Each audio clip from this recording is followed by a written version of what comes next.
People are often quite surprised to learn that there were wheelchairs in the 17th century. Hello everybody, Merry Christmas to you all. I'm Andrew Hopper, Professor of Local and Social History here at Rewley House in Oxford Lifelong Learning.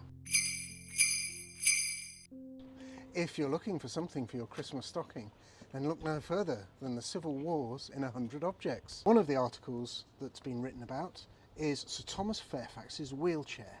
Now this is my favourite because it tells us so much about disability history and about some of the human costs of the Civil Wars. People are often quite surprised to learn that there were wheelchairs in the 17th century, especially ones as finely crafted and manufactured as this one.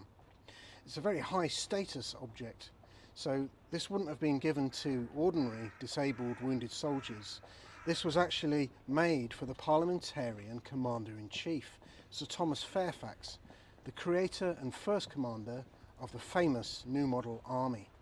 Now Fairfax had been wounded so many times during the Civil Wars that on top of being really quite a sickly man, by the age of 50 or so, he was increasingly resorting to this wheelchair to get around. In retirement, he may well have had a pony or a servant or two pulling the wheelchair along the ground, but you'll also see here on the armrests there are a couple of handles which could be turned to make the wheels move.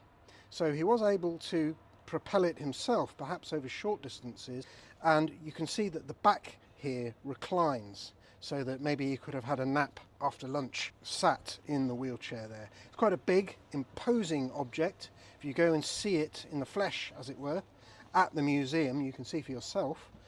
He was quite a tall man, but it's very imposing, and it would have been built for that effect, to strike awe and reverence into those who were in his presence. He made a deep impression on his cousin, Brian Fairfax, who was quite a lot younger, and Brian wrote that, remembering him sitting in the chair like an old Roman, his manly countenance striking awe and reverence into all that beheld him. There's more about this amazing object in the book itself, of course, but also among the free online resources that are available to teachers, right from primary schools up to A-levels. The book was very much a team effort, and I'd like to thank its funder Mike Gibbs for bringing together the team of contributors and the professional designers, picture editors and researchers who put together this very attractive and beautifully produced book.